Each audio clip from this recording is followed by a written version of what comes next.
नमस्कार। आज बात करते हैं भारत के खेतों में हो रही एक बहुत बड़ी लेकिन शांत क्रांति की। ये सिर्फ कोई सरकारी योजना नहीं है, बल्कि ये लाखों किसानों के लिए पूरे खेल को बदलने वाली एक पहल है। नमस्कार, welcome to Bharti agricultural resource management channel.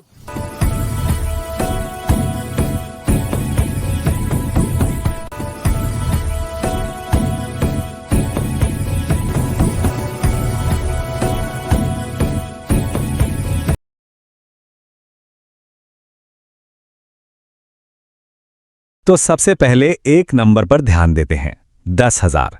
ये वो आंकड़ा है जो इस पूरी कहानी का हीरो है। इस स्कीम के तहत इतने ही नए किसान उत्पादक संगठन, जिन्हें हम एफपीओ कहते हैं, बनाए गए हैं। और जानते हैं, इन संगठनों का असर सीधा सीधा 50 लाख से ज्यादा किसानों की जिंदगी पर पड़ा है। सोचिए कितना बड़ा स्केल है ये।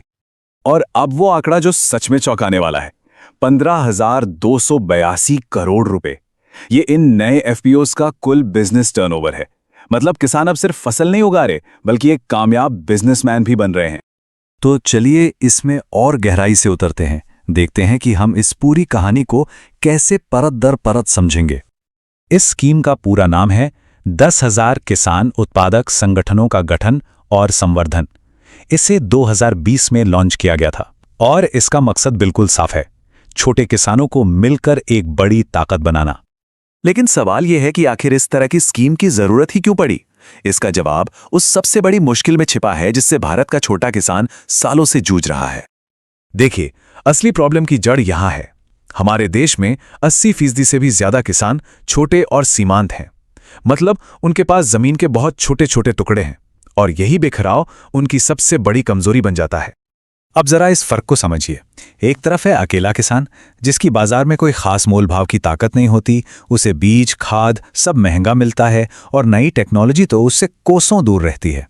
लेकिन जब वही किसान मिलकर एक एफपीओ बना लेते हैं तो पूरा गेम ही पलट जाता है। उन्हें बड़े पैमाने पर खरीदने बेचने का फायदा मिलता है, बाजार में उनकी बात सुनी जाती है और एक दूसरे का साथ भी मिलता है। तो इस बड़ी चुनौती से निपटने के लिए सरकार ने एक बहुत ही दमदार 3 पिलर्स पर टिका हुआ एक सिस्टम बनाया। और ये 3 पिलर्स ही इस पूरी स्कीम की रीढ़ है। सबसे पहले पैसा, फिर प्रोफेशनल मैनेजमेंट और आखिर में मार्केट तक सीधी पहुंच। तो पहला पिलर है पैसा। सरकार एफपीओ को 15 लाख रुपए तक का मैचिंग इक्विटी ग्रांट देती है। मतलब किसान जितना पैसा इकट्ठा करेंगे उतना ही सरकार भी देगी। इसके अलावा 2 करोड़ तक के लोन के लिए क्रेडिट गारंटी भी है, ताकि बैंकों को लोन देने में हिचकिचाहट ना हो। लेकिन बात सिर्फ पैसे की नहीं है, जो कि बहुत जरूरी है। असली खेल है मैनेजमेंट का। सरकार एफपीओ को एक प्रोफेशनल सीईओ और अकाउंटेंट रखने में मदद करती है, और तो और 5 साल तक एक्सपर्ट्स की तरफ से उन्हें पूरी हैंड होल्डिंग और ट्रेनिंग भी मिलती है। अब समझते हैं उस पूरे स्ट्रक्चर को, जो इन एफपीओस को सिर्फ एक ग्रुप नहीं बल्कि एक असली बिजनेस बनाने के लिए तैयार किया गया है। इसे कामयाब बनाने के लिए कई बड़ी बड़ी सरकारी एजेंसियां एक साथ काम कर रही हैं, जैसे कि एसएफएसी, एनडीसीसी और नाबार्ड। ये सब मिलकर इस विशाल मिशन को आगे बढ़ा रहे हैं। अच्छा, अब आते हैं इस स्कीम के एक बहुत ही खास हिस्से पर। ये हैं सीबीबीओज। इन्हें आप जमीन पर एफपीओज के मेंटर या गाइड समझ सकते हैं। ये एक्सपर्ट संगठन हर एफपीओ को 5 साल तक हर कदम पर मदद करते हैं। रजिस्ट्रेशन करवाने से लेकर बिजनेस प्लान बनाने और उन्हें मार्केट से जोड़ने तक सब कुछ। चलिए, इतना सब कुछ तो हो गया। अब देखते हैं कि जमीन पर इसका असर क्या हुआ है, नतीजे क्या निकले हैं।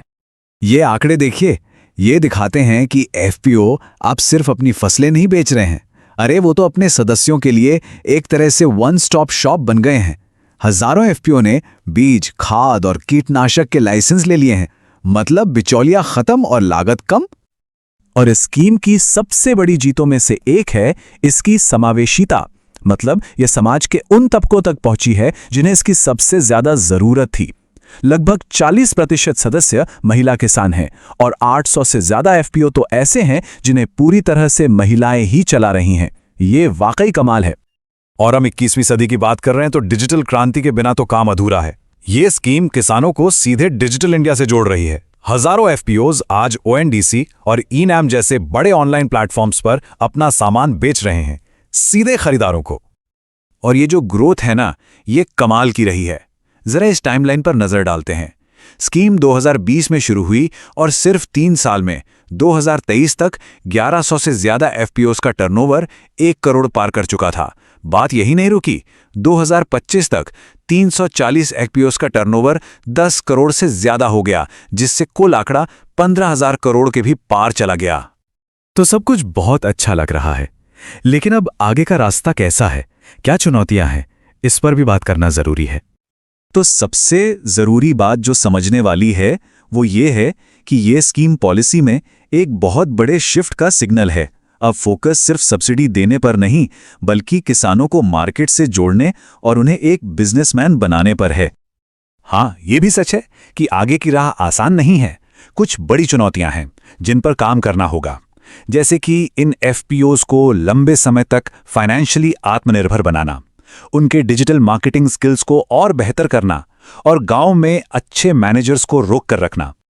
और आखिर में एक बड़ा सवाल, क्या भारत का ये जो सफल मॉडल है किसानों को एक साथ लाने का, उन्हें मजबूत बनाने का, क्या ये दुनिया के दूसरे देशों के लिए भी ग्रामीण बदलाव का एक ब्लूप्रिंट बन सकता है? ये सोचने वाली बात है।